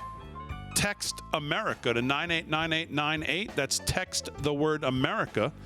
Send it to 989898. Claim your eligibility and get your free information kit. Again, text America to 989898 and talk to our friends from Birch Gold. All right, 18 past the hour, live from Studio 6B. Let's do some sports. Sports is brought to you by our friend Mike Lindell. LFS6B is the promo code to use if you want to shop at MyPillow. And we appreciate when you do and use LFS6B at checkout. It gives you great savings, sometimes upwards of 50% off all the great stuff from Lindell. Let's do some sports. Slick's got it. What's going on, Slickster? All right, Big D, we're down to the wire. Major League Baseball, just 5 games left in the season. 3 teams in the National League, 3 teams in the American League still alive for that final wild card spot. Yankees clinched their spot last night. Rick was smiling when they came back and won that game 3-2 over the White Sox, with Aaron Judge having 4 seasons of 50 homers or more. I'm going to get to that story a little bit later if I have time, but I do want to talk about the Mets and the Reds right now. Mets have the Reds are losing 5-0. And the Reds have just tied it up in the bottom of the 9th, and they are vying for that last position. Arizona's also in there for 1 game back as well. And then in the AL, we have Boston, Detroit, and Houston going at it, and they're all looking for that last spot, like I said. In fact, let's see, we got Houston is right now leading 1-0 so over Detroit, so we'll keep an eye on that score. I'll give you an update right at the end of the night, but nice to see the Reds come back. You know, I'm rooting for my Reds, of course. And here's a story, Big D. I know we talked about it a little bit earlier tonight, but I think it deserves a mulligan. Hochul hears loud boos from Ryder Cup fans at Bethpage Black. Ryan Gatos. Here we go. New York City Governor Hochul was booed while attending the Ryder Cup opening ceremonies on Wednesday at Bethpage Black on Long Island. NBC broadcaster Carson Daly was announcing the guests in attendance for the ceremony. As he revealed the Democratic governor was in attendance, loud boos were heard on the broadcast. The telecast showed some people around Hochul clapping as she waved an American flag. One person was heard shouting, "Get out of here, Kathy," which is what Rick said earlier. And she smiled through it, but the fans of the Ryder Cup made their voices heard. And Representative Elise Stefanik from New York mocked Hochul on social media, calling the boos brutal. Bad day for the worst governor in America, Stefanik added. So she kind of nailed it. It's kind of where I wanted to get to that story. And just one more quick one, Big D. Mets announcer Gary Cohen criticizes Matt Shaw for skipping Cubs game for Charlie Kirk's memorial. The young man I ran that story about last night who took the game off to go to Charlie Kirk's memorial at the request of his wife, Erica. And this is Dylan Gwynn at Breitbart. Mets announcer Gary Cohen took issue with Cubs star Matt Shaw missing a recent game to attend the memorial service of slain conservative activist Charlie Kirk. Shaw asked for and received permission to miss Sunday's game to attend the Kirk Memorial. The Cubs clinched the playoff spot last week and currently hold the first wild card spot in the National League. While stating he didn't want to get into the politics of it, Cohen said he felt the decision to leave his team during the crucial playoff push was weird. I don't want to talk about any of the politics of it, but the thought of leaving your team in the middle of a race for any reason other than in a family emergency really strikes me as weird, Cohen said on SNY during the bottom of the 4th inning of Chicago's game against the Mets. Well, they already clinched the wild card spot. So we're not in the middle of a race here. Tell me you're a bleeding heart liberal without telling me you're a bleeding heart liberal. No. Shut up. Gary Cohen certainly needs to be canceled. So just wanted to get that story in, Big D, as we heat up with the playoffs, but not so crazy about what the Mets had to say there. So that's a wrap in sports. Back to you. All right, Slick, very good. Here's the first. You can just put the audio up, Aaron. Here's the first time Kathy Hochul got mentioned at the Ryder Cup today. Here's what it sounded like. Your friend and mine in attendance, Governor Kathy Hochul. Governor, thank you so much for being here. And thank you to your team too for getting us ready. Okay, so that was the first one. That was here was the second one. The Governor of State New York, Kathy Hochul.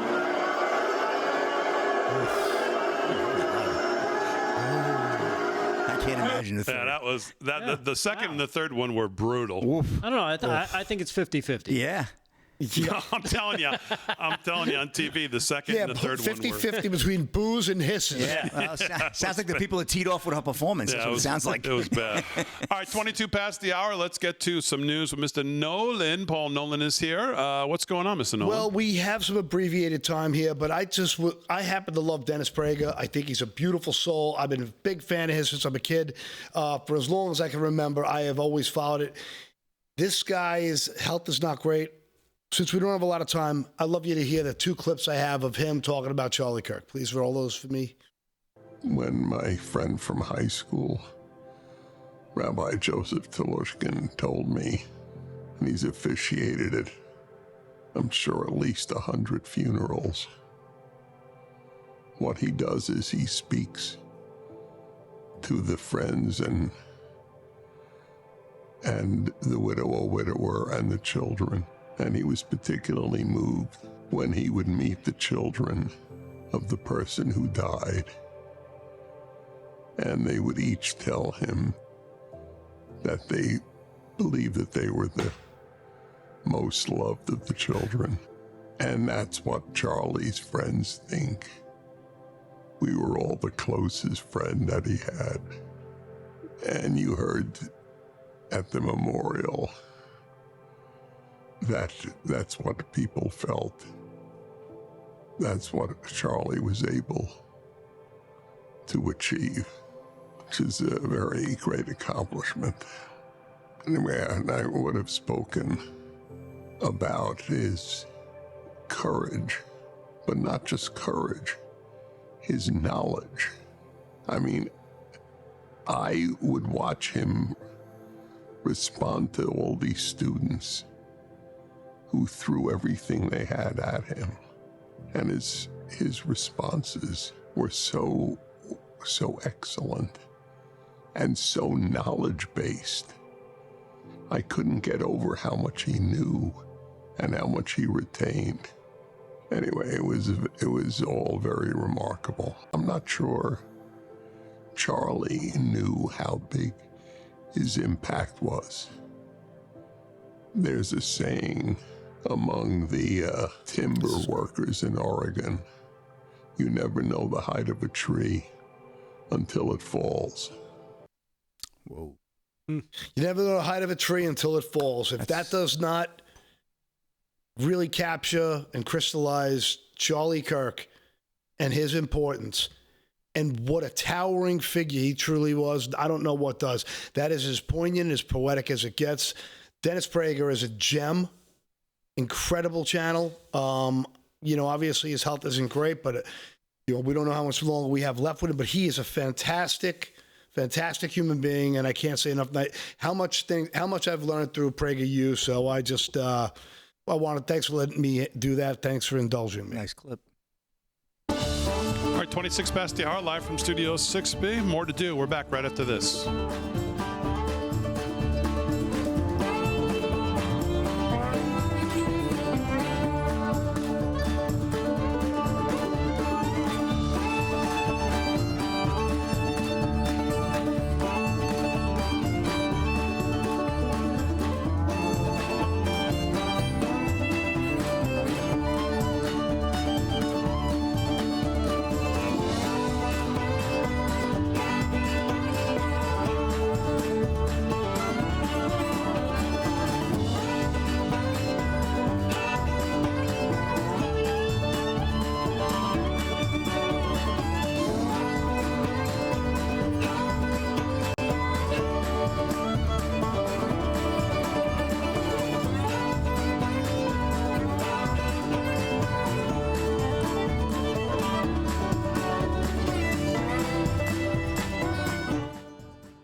Part of me wanted to like play that at 1.25 speed only because of, but I didn't think it would do justice to, just for the sake of time. But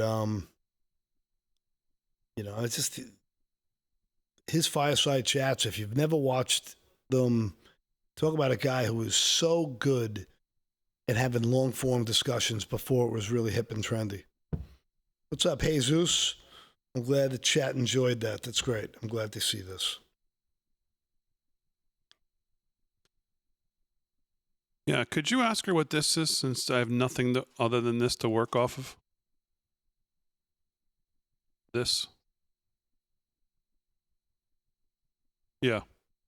Does that stand for something?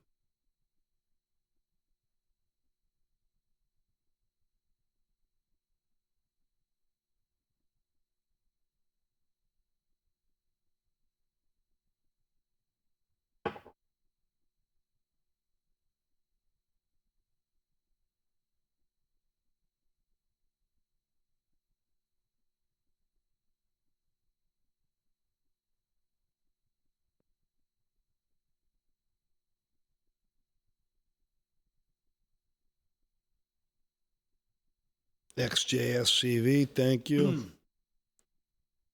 Travis Keese, Marjorie, Bowser, good to see it, man. Yeah, I got the ostrich story. I'd like to get to it. I know Delgado's got the clip. I just have a happy update. If we don't have time, I will, in the chat here, that the ostrich farm in BC is now under the protection of an Indian tribe, which has issued a cease and desist order to protect the birds and land. If I understand this correctly, now that the tribe has issued this protection, they must be consulted for any decision going forward. I don't know how that works that way, but it's in other words, they take over. And the worst thing about it is not one of these ostriches, not one has the avian bird flu, not one. Oh. And every single bird is healthy, but this is just an overstretch of the government again. And, it's just ridiculous, man. I'm just so sick of governments ruining people's lives.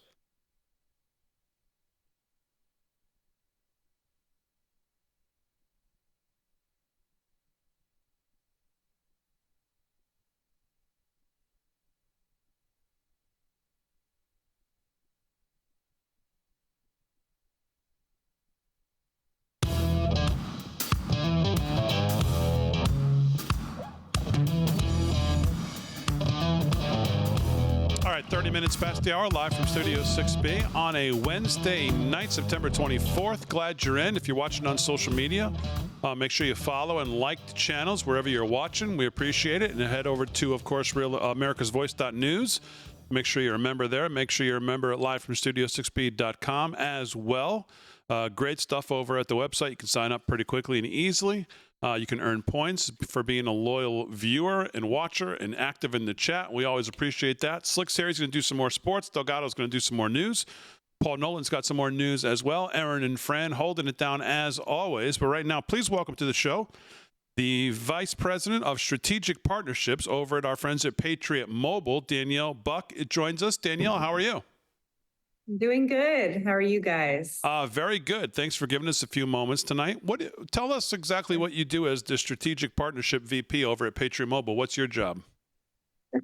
Honestly, every day is a different day, but by and large part of what I do is actually working with our partner organizations. So as many of you know, because you've heard of Patriot Mobile, we give a portion of every single dollar from whoever's cell phone bill that actually pays with Patriot Mobile to conservative Christian causes. So those align within our 4 pillars, which are the First Amendment, the Second Amendment, the sanctity of life, and our veterans and first responders. So I'm actually the main point of contact for all of those organizations on how we actually partner with them and really try to do that activism side of Patriot Mobile, which quite frankly is why most people join us. Yes, we have amazing phone service. Your phone's going to work exactly the same as the major carriers, and we actually have all 3 networks.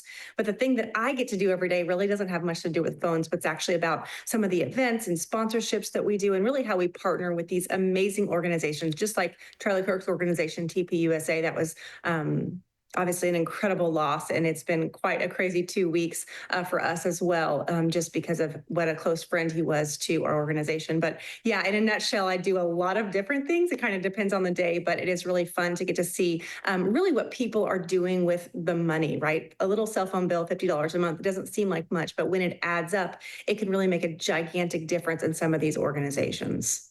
Yeah, and since you went there, let's start there with the Charlie Kirk relationship, and kind of give me like when you found out, obviously, what had happened, and as a company, how did you guys talk about it, deal with it? Because obviously you had a deep relationship with TPUSA and with Charlie.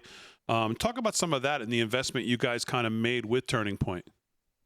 Sure. So I found out about the shooting. I was actually in a cab in DC, headed to an event. And honestly, it didn't feel real at first. I'd actually known Charlie long before my relationship at Patriot Mobile, because I've kind of been in this movement for over 10 years. And so every time I had met Charlie, he was just so wonderful and kind and brilliant, and just such an encourager to all of us in the movement.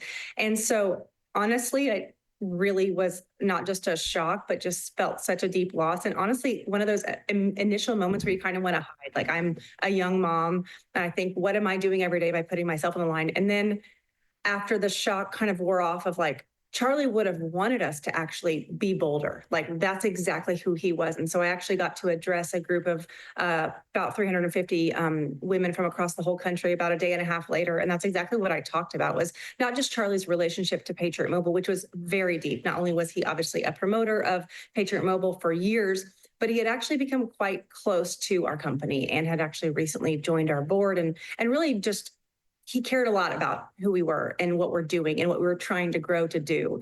And so it has felt obviously like an immense loss, but also kind of this reinvigoration of, like, why we do what we do. And honestly, to fight a little bit harder. Like, many of us are like, we were given 100%, now we're given 150%. And just yesterday, I was chatting with our CEO and COO, which are husband and wife, Glenn and Jenny Story, and they actually were in Arizona at the service on Sunday, and we were chatting just kind of about what it was like, not just on Sunday, but kind of how do we go from here with our relationship with TPUSA and Patriot Mobile? And it was kind of like, we've got to double down with how much we give to them. I mean, we've given, I think the number was around $750,000 to TPUSA just in the last few years. That's an incredible amount of money. And we want to continue to do that and do even more.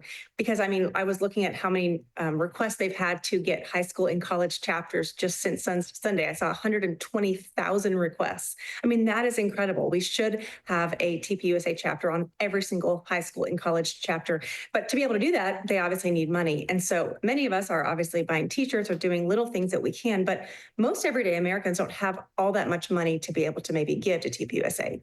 But by joining with Patriot Mobile, by paying your cell phone with us, whether you're an individual, a family, or a business, you're actually able to contribute to these causes just by simply paying a bill that you already pay. And so where do we go from here with that relationship? I mean, I know we want to double down. I was texting with his team, obviously the day it happened, the next day, obviously ever since, and just saying, like, we're here with you guys. Patriot Mobile is in it for the long haul with TPUSA. And honestly, can't wait to see with Erica at the helm where she takes that organization. I think it's going to be very interesting. I think she's an incredible woman. I was so moved by her speech on Sunday. Quite frankly, some of the best 20 minutes of television I think I've ever seen.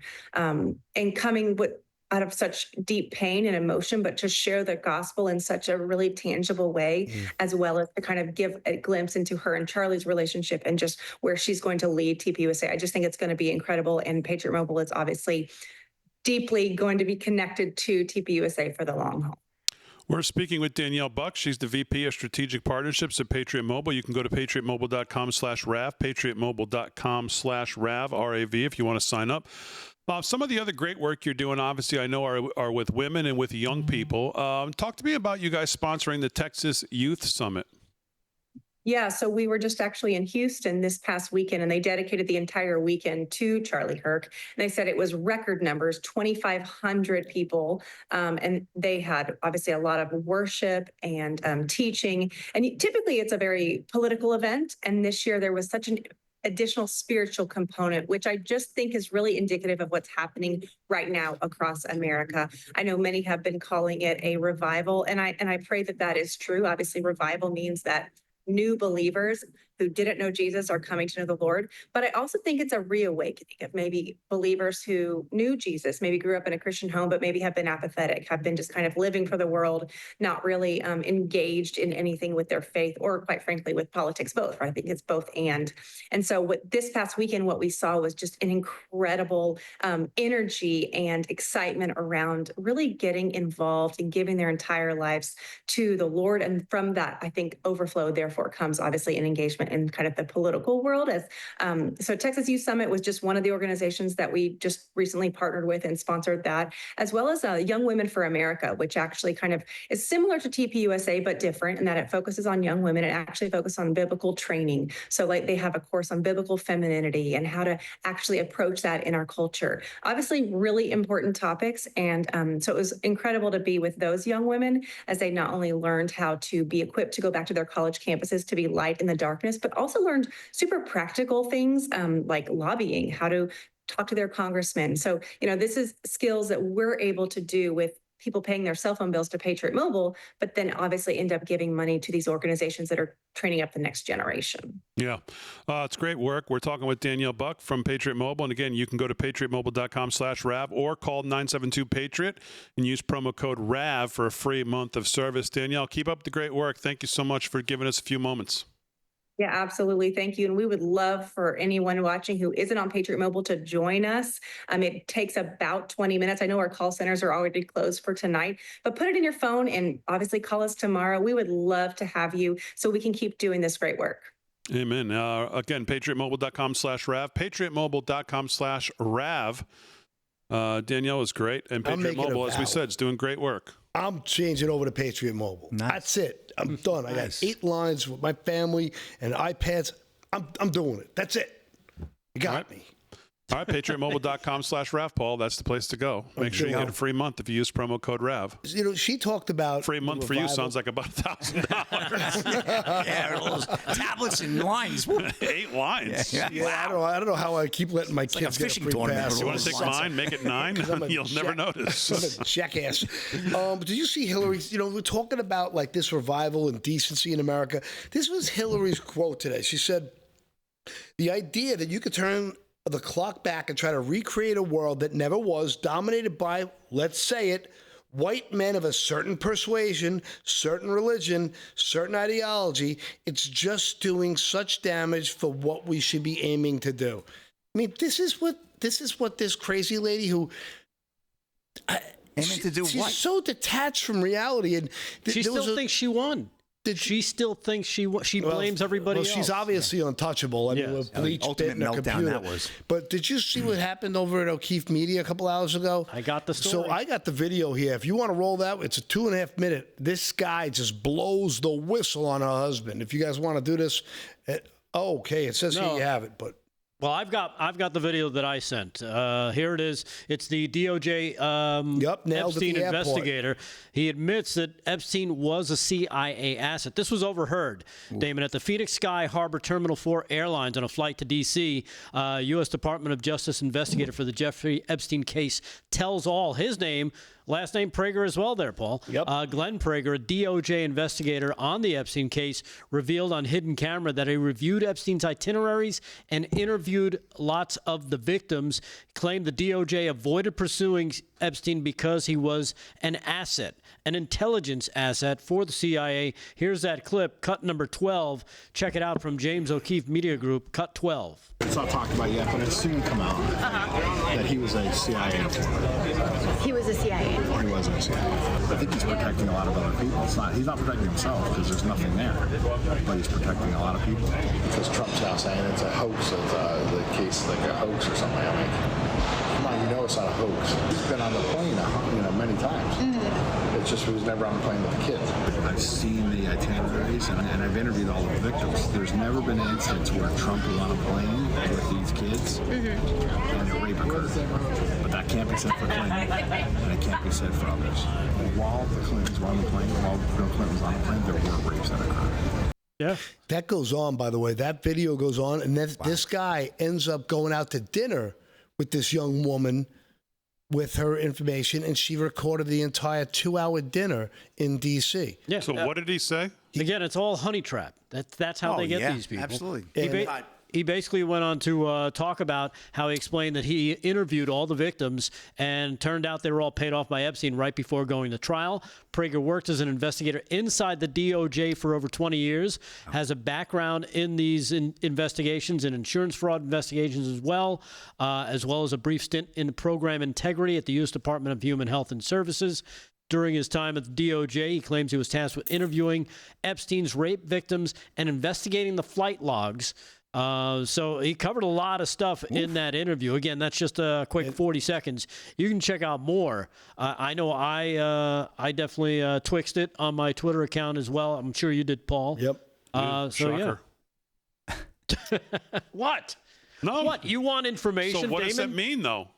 It means... He's retired now? He's retired? Well, the guy came out, was busted, saying that Trump was not involved in any of these rapes with children, but the Clintons and a lot of high-powered people are. Yeah. And he's pissed that Trump is protecting people. And he kind of, it's, I don't know, to me, it's a big deal. The Justice Department won't speak about it. At least this guy will. Yeah. To a stranger, because he's trying to get in the sack. All right, 43 past the hour, live from Studio 6B. We'll wrap it up for a Wednesday right after this.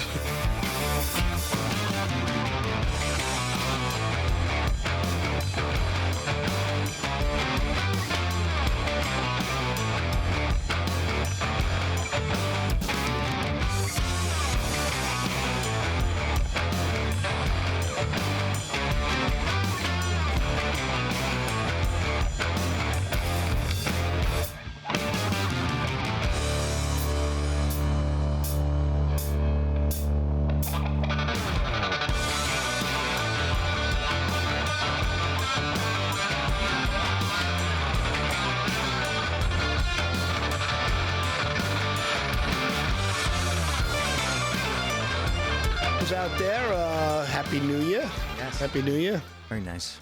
And for our Rapture friends out there, don't worry. If it didn't happen last night, you still have a chance tonight. Yeah. I played the lotto tonight, too, baby. Did you? Yeah. I got a chance at that. That'd be a rapture. You want to see a rapture? Slick Rick winning the lottery. And he would disappear just that quick. Nah, I'd stick around. I couldn't leave you guys. Couldn't leave you guys. Would you deliver? I need somebody to carry my wheelbarrows to the bank. Paul, you go to the bank, my wheelbarrow. Get your beak wet while you're down the way there, Paul. Scratch a little something off for yourself for the effort. What do they say over there? Stephen Pausner, what do they say? The Judeo-Christian religion survival will forever be linked together. That's true. Damon didn't know anything about the rapture last night. No. He's educated now? I haven't seen his tweets. I got to go now look I have at to go on his tweets. Aaron, let me hear this. Put this up for a second. I got to go look at that now. All I got from the United Nations was an escalator that on the way up stopped right in the middle. If the First Lady wasn't in great shape, she would have fallen. But she's in great shape. We're both in good shape. We both stood. And then a teleprompter that didn't work. These are the two things I got from the United Nations, a bad escalator and a bad teleprompter. Thank you very much. And by the way, it's working now. It just went on. Thank you. Oh, yes. I think I should just do it the other way. It's easier. That's beautiful. Thank you very much. I didn't think of it at the time because I was too busy working to save millions of lives. That is the saving and stopping of these wars. But later I realized that the United Nations wasn't there for us. They weren't there. Thought of it really after the fact, not during these negotiations, which were not easy. That being the case, what is the purpose of the United Nations? The UN has such tremendous potential. I've always said it. It has such tremendous, tremendous potential. But it's not even coming close to living up to that potential. For the most part, at least for now, all they seem to do is write a really strongly worded letter and then never follow that letter up. It's empty words, and empty words don't solve war. The only thing that solves war and wars is baby with action. a beard.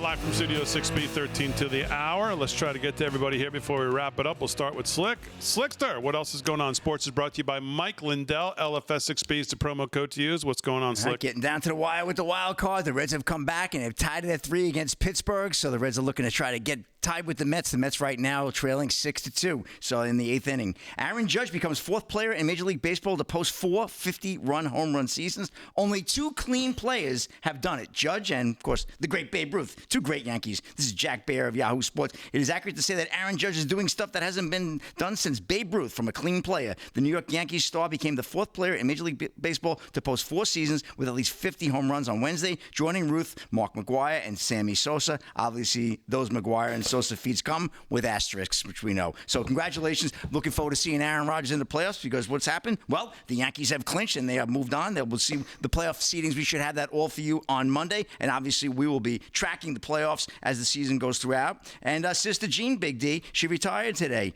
106 years old. Not bad. I think it's time for her to step down from Loyola Chicago. Loyola's Sister Jean announced retirement due to health concerns. The 106-year-old Catholic nun, a campus minister, and the official chaplain of the Loyola Chicago Ramblers men's basketball team is stepping away from her duties due to health concerns, according to the Loyola Phoenix.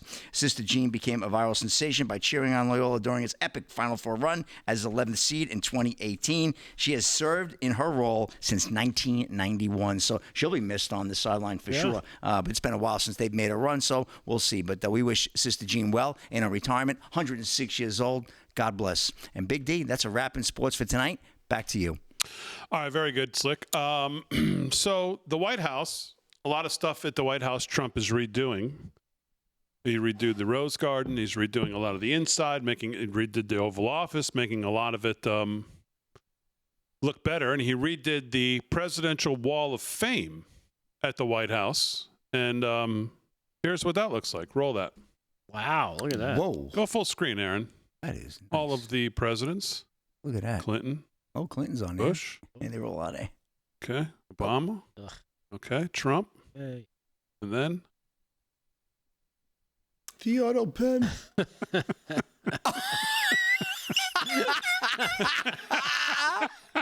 Wow, I love it. Such a wow. troll. He really is. I was framed. I was framed. Joe Biden's portrait is the auto pen. And as much as I appreciate the humor, and I think it's just, I don't know how you can't love this guy. It would be nice if we could look at that knowing that the people who are responsible also were, got their due for what they did. So it's nice to have that up, and I get the humor in it. But I think we'd all be a little more satisfied if we actually knew and found out what they actually did and brought the people who, God knows what illegally they did, could bring them to justice. So let's hope they're putting as much effort into that as they are the comedic value of it, which I think is great. Yeah. But it'd be nice to find these people and get to the bottom of the auto pen and not let it just go out into the ether and nobody pays a price. Yeah. Nope. And you get the people like Fauci who gets to walk free with tens of millions of dollars and a huge pension. Wipe it all away. Yeah. Take it. Let's talk about somebody else who's going to be maybe facing down a little more trouble. And before you jump up and down about it, the old saying is you can indict a ham sandwich, but what happens after that and what's the actual consequences is what you should be waiting for. And that is, of course, the former director of the FBI, James Comey. Ugh. And the word tonight, Delgado, is what? Imminent. Well, the word tonight is that they are weighing indicting James Comey for false statements. The statute of limitation deadline looms. The Justice Department is making plans considering the criminal indictment against the former FBI director for allegedly making false statements to Congress on multiple outlets. The investigation into Comey is reportedly focused on whether he lied. We all know he lied. Statute of limitations, though, runs out on Tuesday, and it just begs the question, because we know they have his all his statements, and they now know what the truth is. The thing is, the prosecutor who was tasked with doing this, Eric Siebert, decided, well, he wasn't going to put forth the charges, so the Trump administration has pushed him out, and they're making way for White House aide Lindsey Halligan to replace Siebert, who is yet to be confirmed by the Senate, but she was nominated a little while ago, so it should have gone through. But let's face it, this is Congress. This is how they work. They don't want Trump to get what he wants, and we'll see an indictment of James Comey sometime before Tuesday. So that's the word there. Well, the thing on the indictment on Comey, if it's just about him lying, we all know he lied. Yeah. The video is there. Everybody knows he lied. We know which videos it are that he lied in, and multiple. But if it's just about that, I would be disappointed, because God knows what else this guy's been involved with. The day he shook President Trump's hand for the first time in the White House when President Trump was there, that first little round meeting they did in that room where he introduced him and Trump thought he was great, and he came over and look how tall this guy is. Remember that? Yep. He already had a plan in place to try to frame this guy for treason, Trump. Mm-hmm. That day, that weasel did. So if this is all just about lying to Congress, I think that's a disappointment, quite frankly. I hope it's more than that. I hope they've looked into anything else they can look into with this guy, because there's got to be more, because the guy's as corrupt as hell. Right. I think this is so many emails proving that he was talking to people. Listen, you need to be a team player and lie for me here. Well, not only that, it was about the leaking. It was about what he knew, when he knew it, who he told to lie for him. So you have all that. So we'll see what happens. Hopefully it'll come sooner rather than later, because, again, statute of limitations runs out on this Tuesday. The last thing I have for you, Damon, comes from J.D. Vance at his speech today down in Virginia. Here he is taking a question from a very special reporter, cut number 11. Here you go, J.D. Vance, cut 11. Check young man, this is a very earnest young man. He doesn't look like a journalist to me, but go ahead and shout out a question, because I'm not going to deny that level of energy and that level of passion. First of all, what's your name? Henry. Henry. It's good to meet you, Henry. Ask your question, please. I skipped school today. I was wondering if I could get a picture with you. Henry skipped school today, and he needs a picture. You might have been off for the holiday, you know. Oh, that's adorable. How cool is that? Henry said, I skipped school. Can I have a picture with you? Well, you skip school. I guess you got to have some excuse to skip school, so I might as well get a photo with Henry. Don't forget that as long as you live, huh? I thought this was too cool. That is that's cool. Cool cat. Well, there you have it. JD Hold on, let me get my phone. See, some filters on. You remember the day where someone would actually take that photo, but nowadays it's like, hey, let me bring up my brand new iPhone 17 and take a picture of myself. Who's better than him? Yeah, skipping school and meeting the vice school president. and grabbing selfies with the VP. There you go. Yeah, the VP was pretty damn cool himself. He sure is. That whole speech today, if you haven't seen it, we highlighted just a couple moments, but that whole speech was just fantastic. Yeah. By the way, we didn't have time to get to this tonight, but I feel like this story is a huge story, and I don't feel like it's getting much attention. Do you all know what the Secret Service has done in New York City the last couple of days? No. Dismantling this network. Oh, I heard something about that. Amid the UN meeting in New York City? Jamming communications? I mean, this to me seems like it should be a way bigger story. So basically, the U.S. Secret Service dismantled a network of electronic devices that were scattered all across the tri-state area that had the capacity, if I read it correctly, to send 30 million text messages a minute. Yep. And completely overload the entire Northeast Corridor system, including like the 911, like the whole thing, phones, communication, 911, it all would have gone down. And I don't know if this is some kind of test run for something or what, but I feel like this story is not getting nearly the attention it should be getting. So maybe we'll get into it tomorrow. As always, we salute our military, active and inactive, police, firefighters, first responders, EMTs, everybody on the front lines protecting us. Thanks, guys, on the show. Aaron, Fran, great job as always. We'll see you tomorrow night, 8 p.m., right back here live from Studio 6B.